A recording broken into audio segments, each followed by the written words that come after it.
नमस्कार विद्यार्थियों, मैं संतोष कुमार पारिक, सिद्धि हिंदी विद्यालय, फिर आपके सामने नया वीडियो लेकर के हाजिर। आज हम बात करेंगे वैज्ञानिक संचालन के सिद्धांत के मुद्दों की। इसके पहले वाले वीडियो में मैंने सारे मुद्दे आपको बताए थे। 8 मुद्दे थे, 8 मुद्दे की मैंने चर्चा की थी। आज मैं उनका विश्लेषण करूंगा।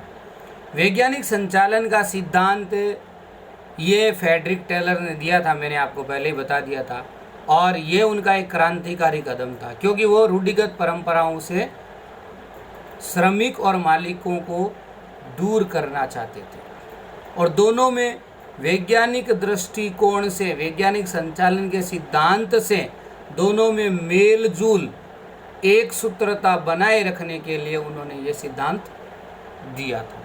तो पहला सिद्धांत था वैज्ञानिक पद्धति।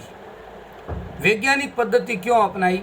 क्योंकि श्रमिकों के अंतर्गत मालिक पहले रूढ़िगत पद्धति अपनाते थे। तो फ्रेडरिक टेलर ने उस रूढ़िगत पद्धति को हटा करके वह नवीनीकरण कर दिया और ऐसा वैज्ञानिक पद्धति को लागू कर दिया, ताकि वैज्ञानिक विश्लेषण करके श्रेष्ठ काम किस प्रकार किया जा सकता है इसका विचार कर सकते हैं। इसलिए उन्होंने वैज्ञानिक पद्धति पर जोर दिया। बात करते हैं नंबर 2, आयोजन और अम्लीकरण की।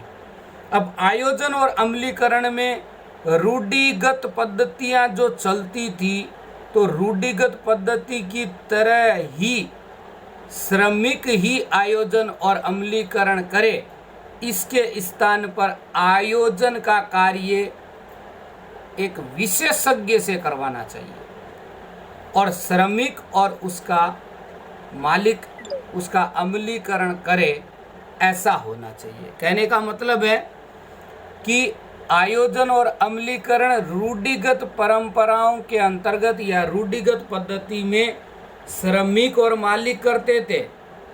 अब ये वैज्ञानिक संचालन का सिद्धांत जब से आया, तब से फ्रेडरिक टेलर ने कहा कि अभी इसका आयोजन एक विशेषज्ञ के द्वारा, क्वालिफाइड व्यक्ति के द्वारा करवाया जाना चाहिए, और उसके बाद उसका अमलीकरण होना चाहिए।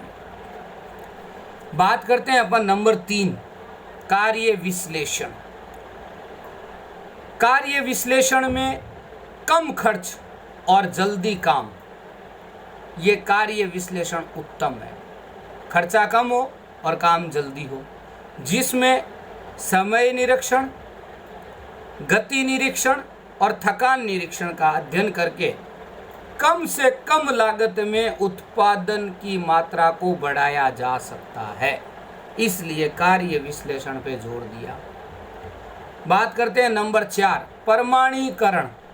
प्रमाणीकरण और सरलीकरण वैज्ञानिक प्रक्रिया है।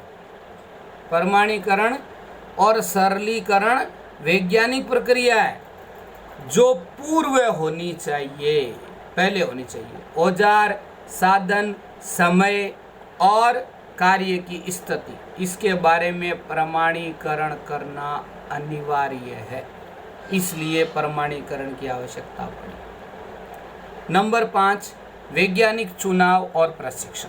श्रमिकों का चुनाव वैज्ञानिक तौर तरीके से होना चाहिए, वैज्ञानिक स्तर पर होना चाहिए, क्योंकि वैज्ञानिक स्तर पर होगा तो कर्मचारियों की शिक्षा, कुशलता, योग्यता, शारीरिक क्षमता, प्रशिक्षण, इन सभी मुद्दों को मापदंड बनाया जाएगा और इसके आधार पर उनकी नियुक्ति होगी। इसके अलावा कर्मचारी को इस प्रकार का कार्य सौंपना चाहिए जो उसके शिक्षण में माना जा सकता है, यानी उसके अध्ययन के अनुरूप हो, उसके अनुकूल हो, ऐसा काम उसको देना चाहिए। और समय के साथ साथ श्रमिकों की कार्य क्षमता में वृद्धि करने के लिए प्रशिक्षण का उपयोग भी होना चाहिए, ट्रेनिंग का उपयोग होना चाहिए, और उसकी कार्य रुचि जानने के लिए कभी कभार वैज्ञानिक परीक्षा का उपयोग भी करना चाहिए।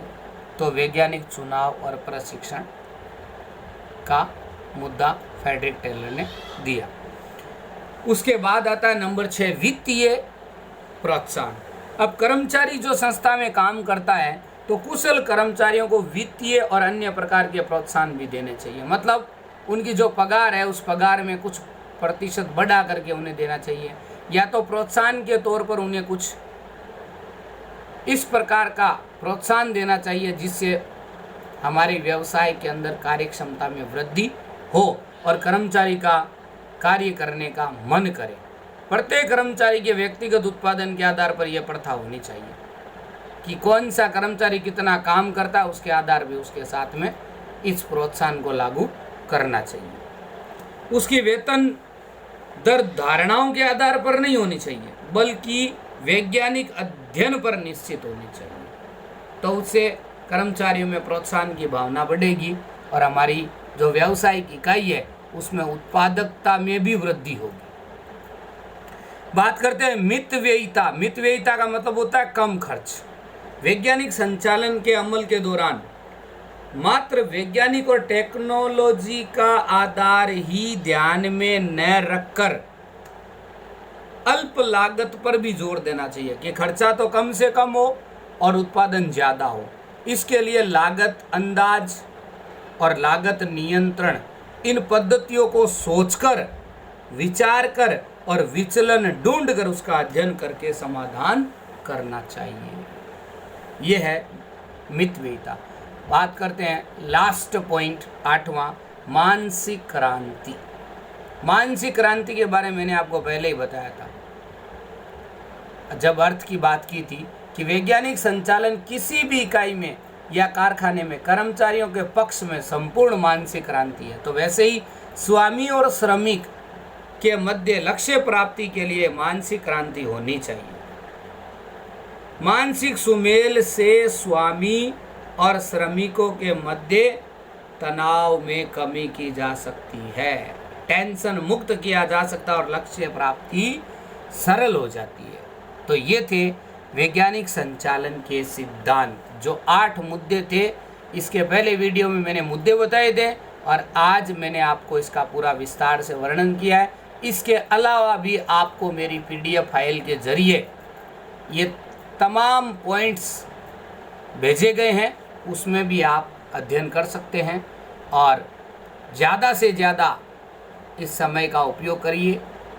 ये जो मैंने आज क्वेश्चन बताया ये 3 मार्क्स का क्वेश्चन है और वैसे भी इस लेसन में से 3 मार्क्स का एक क्वेश्चन पूछा जाता है। हो सकता है अब की बार बोर्ड में ये पूछा जाए, इसलिए आप इस क्वेश्चन की अच्छे से तैयारी कर लेना।